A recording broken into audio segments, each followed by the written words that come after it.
can't go through life worried about everybody else. Alright. There we go. See, and I don't even need this box. All that's in here is this little box. Tell me, ain't nobody afraid to TTC in public, boy. She got. Let's see if somebody bold enough come ask me about it. Okay? That's what I want to know. You bold enough to come ask me about it. Talking about TTC in public. Good. For all they know, I'm doing somebody at the beat. They don't know what I'm doing because I can be like getting this together for some little girl at risk home or something.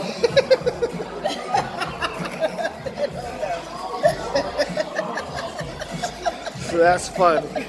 She just made a donation. That's what she did. She made a donation.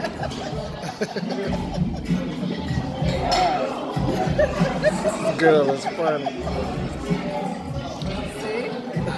You done putting up all your pregnancy tests and ovulation tests and all that? I'm done. I stuffed them all in one box. Except that big box. That big box, you know. So now instead of this big bulky bag, I just have this and this. Lord. It's called minimalizer. In an open restaurant. Okay. Ain't nobody paying no mind. See, ain't nobody even looking over here. They don't know. They'll be alright. I ain't worried about it. Just asking, you know this in the trash?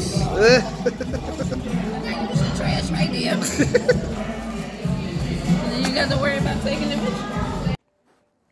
Yes, my girl Tamika TTC.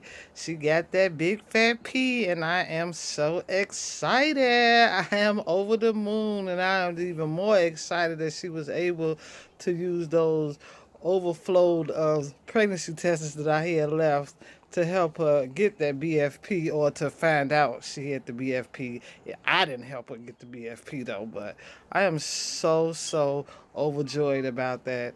And I'm wishing everyone else who got their BFP so well, and that you guys have a blessed, healthy pregnancy and healthy baby.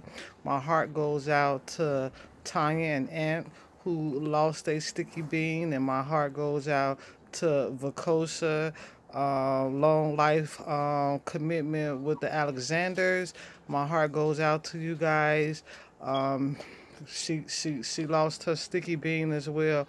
We're going to keep these ladies in prayers and keep them lifted up, and pray that they continue to move forward, that they new sticky bean that's waiting for them to come will be coming back and making their way to their new home, back into their womb, and that will happen sometime soon.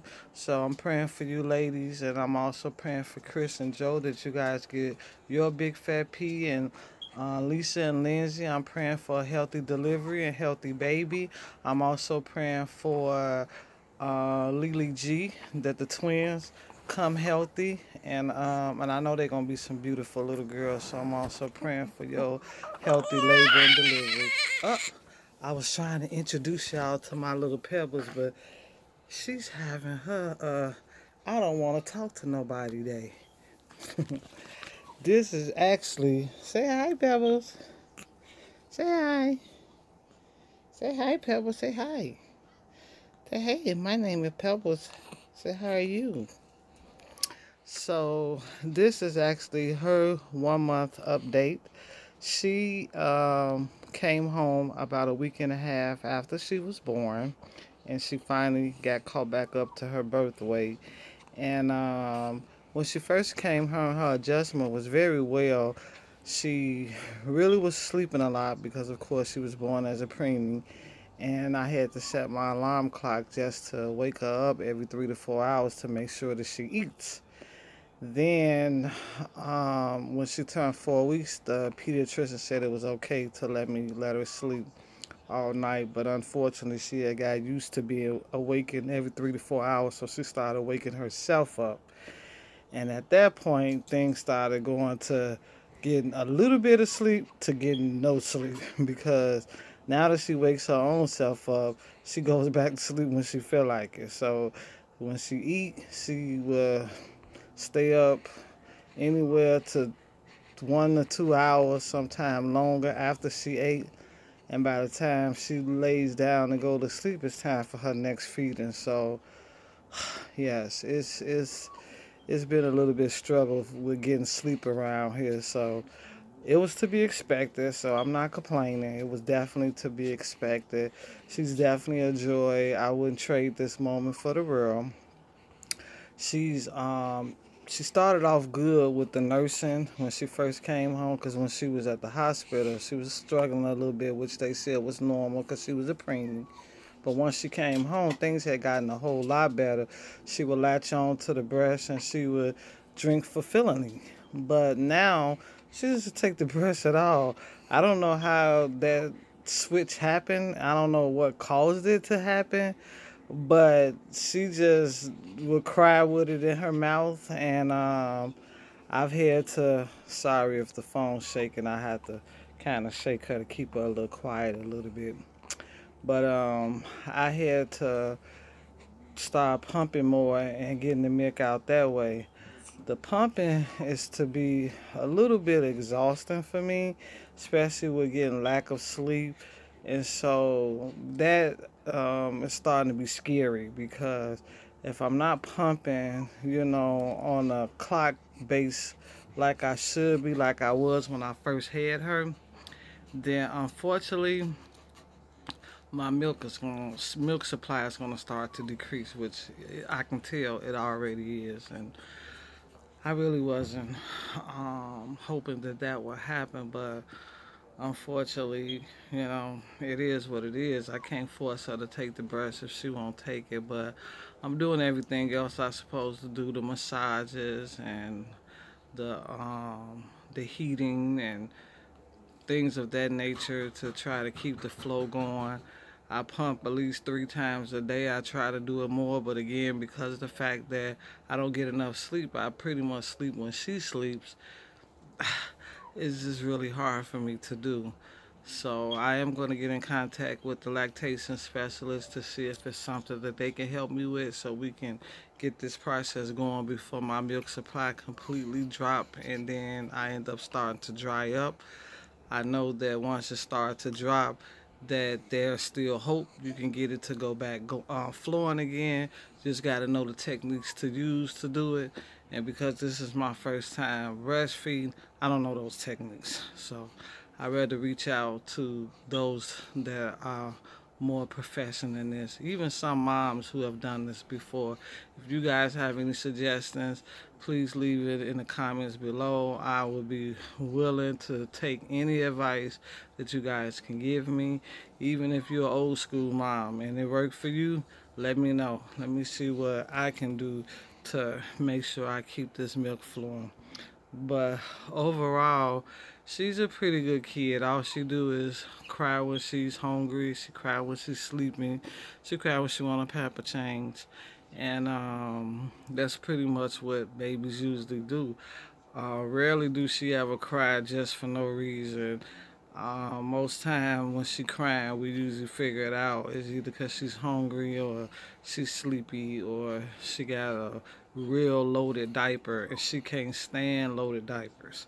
So her loaded diapers, yeah, that let us know. So she went for her 1 month exam a couple weeks ago, and she was up to 7 pounds 11 ounces. So she had gained 2 pounds since her birth weight because her birth weight was 5 pounds 11 ounces. So the doctor says she gained weight perfectly. So they're not concerned about her weight. So she's definitely getting the milk supply in the tummy like she should, even if I'm not getting the milk supply in my boobies like I should. But I think what I'm going to start to do soon is to supplement the breast milk with formula just so I can have as much breast milk to last as possible, because I still got a big bucket full of frozen breast milk because At the beginning, I was pumping and getting the supply really high, so I started freezing those. But in the meantime, let me see if I can calm her down a little bit. Yeah, she's calming down a little bit. I laid her down a little bit, kind of patting her so she can. She love her little binky. Hopefully this will work. I don't know if it's gonna work or not, but she's sleepy now. She ready to go to sleep, but I was trying to get this video in before she fell asleep because it's hard to get a video in now that she's here. Like before she came here, it was much more easy and simple to get a video in, but not as easy and simple as now that she's here because I'm mostly busy with her, and if she sleep, I'm sleeping with her. So yeah, other than that, she's growing perfectly. She's doing good. Um, I don't have any concerns about her. I did have some concerns about some blemishes that was showing up in her face. I thought it was eczema, so I went and bought her some Aveeno baby eczema, but it wasn't clearing up. And so when I took her to the pediatrician said it wasn't clearing up because it wasn't eczema, that it was baby acne, which I didn't know babies have acne. So she told me that's something that's going to have to clear up on its own, which it did start finally clearing up. She said usually after they pass up 1 month old, it starts to clear up on its own. So yeah, I am officially on maternity leave for what, 2 more weeks? Yeah, 2 more weeks. And then I will be switched to what they call family, what is it called? Family, not family medical leave act, family responsibility leave. And that's a leave when you have a new baby or adopt a child. They allow you up to 12 months to take off, not paid, where you can, get to know the baby or the child and get the bonding going and everything and don't have to rush back to work. So I plan to take 6 months of those 12 months because that's all I can afford to stay off for. And at that time, I get a chance to bond with her. Now, originally my plan, and of course, nothing has gone right with no plan I've made thus far. But my plan is to breastfeed until at least when I get ready to go back to her, because by that time she'll be 6 months plus, and I'd be okay with that because my plan was to breastfeed up until at least 6 months. But again, it depends on what my supply does. If my supply allow me to do it, or if I have to cut it off prior to that. But at this point, I'm definitely going to give it every effort to keep that supply going. So yes, lady, I just wanted to jump in and give an update on baby Pebbles, first month born. It's not really a lot more to discuss with her because she's only been here a month. I probably have more to talk about when she get 2 or 3 months, but at this point she's pretty much on target according to the apps. She's being able to lift her head up and turn her head from side to side, so she's pretty much on target for doing what she should be doing at her age. So I don't have any concerns with her. And I haven't had any pictures taken of her yet besides the pictures I take off with my phone.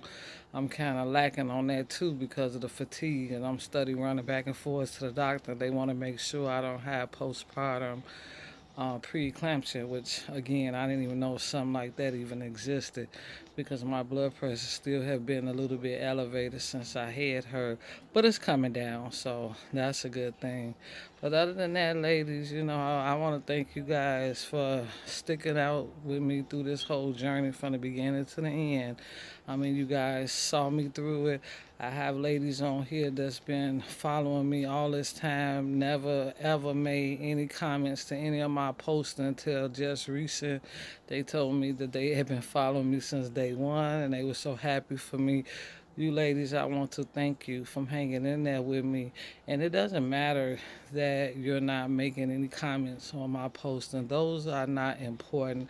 What's important is that you're following me through this journey, you're rooting for me, and you're praying for me, and you're sticking out with me. If you're still looking at my videos, that means that you're still seeing me through this journey, and I really appreciate you. Once again, my heart goes out to those who lost their little ones.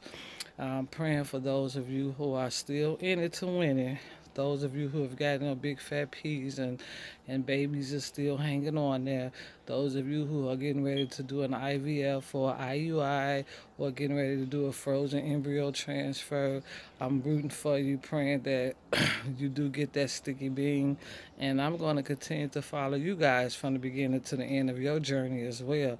So again, if I'm not responding to any of or commenting to any of your videos, does not mean I'm not looking, because I'm definitely on here all the time looking at everybody's video.